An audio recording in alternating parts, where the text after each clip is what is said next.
ಭಕ್ತಿ ಮತ್ತು ಪರಿಸರ ಕಾಳಜಿಯ ನಡುವೆ ಜಟಾಪಟಿ. ನರ್ಮದಾ ನದಿಗೆ 11,000 ಲೀಟರ್ ಹಾಲು ಅರ್ಪಿಸಿದ ವಿಡಿಯೋ ವೈರಲ್. ಆಧ್ಯಾತ್ಮಿಕ ಅರ್ಪಣೆಯ ಭಾಗವಾಗಿ ಸಾವಿರಾರು ಲೀಟರ್ ಹಾಲನ್ನು ನದಿಗೆ ಸುರಿಯುತ್ತಿರುವ ದೃಶ್ಯಗಳು ಸಾಮಾಜಿಕ ಜಾಲತಾಣಗಳಲ್ಲಿ ಹರಿದಾಡುತ್ತಿದ್ದು, ಧಾರ್ಮಿಕ ಆಚರಣೆ ಮತ್ತು ಆಹಾರದ ವ್ಯರ್ಥದ ಬಗ್ಗೆ ತೀವ್ರ ಚರ್ಚೆಗಳು ಆರಂಭವಾಗಿವೆ. ಭಕ್ತರು ಇದನ್ನು ಪವಿತ್ರ ನದಿಗೆ ಸಲ್ಲಿಸುವ ಗೌರವ ಮತ್ತು ಜಲಚರಗಳ ಪೋಷಣೆ ಎಂದು ಸಮರ್ಥಿಸಿಕೊಂಡರೆ, ದೇಶದಲ್ಲಿ ಆಹಾರ ಅಸಮಾನತೆ ಇರುವಾಗ ಇಷ್ಟು ದೊಡ್ಡ ಪ್ರಮಾಣದ ಹಾಲನ್ನು ವ್ಯರ್ಥ ಮಾಡುವುದು ಸರಿಯೇ ಎಂದು ವಿಮರ್ಶಕರು ಪ್ರಶ್ನಿಸಿದ್ದಾರೆ.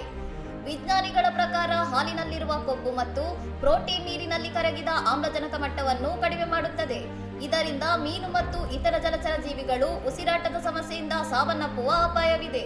ಹಾಲಿನಿಂದ ನದಿಯ ಮೇಲ್ಮೈ ಮೇಲೆ ಉಂಟಾಗುವ ಕೊಬ್ಬಿನ ಪದರವು ನೈಸರ್ಗಿಕ ಜೀವವೈವಿಧ್ಯಕ್ಕೆ ಮಾರಕವಾಗಿದ್ದು, ಇದು ನದಿ ಮಾಲಿನ್ಯಕ್ಕೆ ಕಾರಣವಾಗುತ್ತದೆ ಎಂದು ಪರಿಸರ ತಜ್ಞರು ಎಚ್ಚರಿಸಿದ್ದಾರೆ. ಬಡ ಮಕ್ಕಳಿಗೆ ಪೌಷ್ಟಿಕಾಂಶದ ಕೊರತೆ ಇರುವಾಗ ಇಂತಹ ಲೂಟಿ ಧರ್ಮಕ್ಕೆ ಮಾಡುವ ಅಪಹಾಸ್ಯ ಎಂದು ನೆಟ್ಟಿಗರು ಆಕ್ರೋಶ ವ್ಯಕ್ತಪಡಿಸಿದ್ದು, ಆಚರಣೆಗಳು ಪರಿಸರ ಮತ್ತು ಸಮಾಜದ ಹಿತದೃಷ್ಟಿಯಿಂದ ಕೂಡಿರಲಿ ಎಂದು ಆಗ್ರಹಿಸುತ್ತಿದ್ದಾರೆ. ಇನ್ನಷ್ಟು ಸುದ್ದಿಗಳಿಗಾಗಿ ನೋಡ್ತಾ ಇರಿ ಸೌರಂ ಟಿವಿ.